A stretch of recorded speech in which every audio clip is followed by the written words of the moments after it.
పట్నం దొంగల చేతిలో దగా పడిన భద్రాచలం పాపం. చాలా మంచోళ్ళగా ఉన్నాడయ్యా.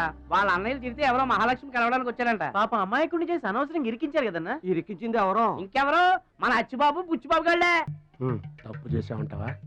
మనం రైట్ ఎప్పుడు చేసాం గనక ఎన్నాళ్ళు మనం పక్కోడి పర్సులు కొట్టేసినా మన బ్యాంకులో డబ్బులు మనమే కొట్టేసినంత హ్యాపీగా ఫీల్ అయ్యేవాళ్ళం. కానీ ఇవాళ మాత్రం తమ్ముడు బెడ్ మీద ఉన్నాడు అంటే ఆ పాపం అందే బావా. చేసిన పాపం చెప్తే పోతుందంటారు. వెళ్ళి తమ్ముడి కాళ్ళమే పడి క్షమాపణ చెప్పేద్దాం. ఎవరిని బావా పట్టుకుంటారు అంటున్నారు?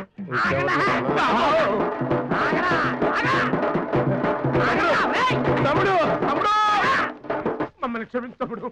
ఏదో చిల్లర కోసం చిల్లర దొంగతనం చేశాం. లైఫ్ లో ఇంకెప్పుడు తప్పు చేయం. ఒకసారి క్షమించమని చెప్తాం. క్షమించమనడానికి మీరు ఏమైనా బెల్లమ్మకు దొంగిలించారా, అలమ్మకు అమ్ముకున్నారా? అమాయకుడి ప్రాణాలతో ఆడుకున్నారు కదరా. ఒరే వీళ్ళదేముందన్న, జొన్న చేనులో గింజలు తినడానికి వాళ్ళ పిట్టల్లాంటి వాళ్ళు. తూత్ అంటే పారిపోతారు కదన్నా. అవును తమ్ముడు. చూడండిరా ఎంత మంచోడో చూడండిరా. అవును బాబాయ్. తమ్ముడు నువ్వు నిజంగా దేవుడు అయ్యా. గుండె మీద చేసి చెప్తున్నాను, ఇక మా జీవితంలో తప్పులు చేయం. లైఫ్ లాంగ్ నీతోనే ఉంటాం తమ్ముడు. మీకు గెటప్పులు ఎక్కువ, సెటప్పులు తక్కువ. మళ్ళీ గోతులు తీసేందుగా అమ్మ తోడు. ఇక ముందు చెయ్యం సార్. ఇంతకు ముందు ఎందుకు చేసినట్టు? సార్ మేము పెరిగిన అట్మాస్ఫియర్ అట్లాంటిది. మమ్మల్ని పెంచిన క్లైమేట్ అలాంటిది. అదేంటి? ఇప్పుడు గుళ్ళో పెరిగినోడు భక్తుడు అవుతాడు, బడిలో చదువుకున్నాడు స్టూడెంట్ అవుతాడు, రోడ్డు మీద పెరిగినోడు రౌడీ అన్న అవుతాడు, దొంగ అన్న అవుతాడు. మేము రెండో కేటగిరీ సార్. ఇక మీద రాంగ్ రూట్కి వెళ్ళం sir. Welcome, welcome, my dear students, parents, and honorable guests. Now we are going to witness the prestigious dance competition between Ruchi and Mahalakshmi.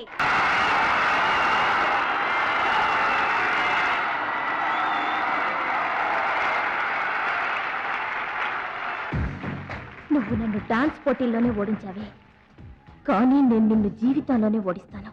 This is my challenge. Congrats. Thank you. ఎదురింటి దిష్టి, పక్కింటి దిష్టి, వెనకింటి దిష్టి, నా దిష్టి, ఈ గుమ్మడికాయ దిష్టి, ఈ దొంగ వెధవ దిష్టి, అందరి దిష్టి పోవాలి. తు తు తు తు తు తు.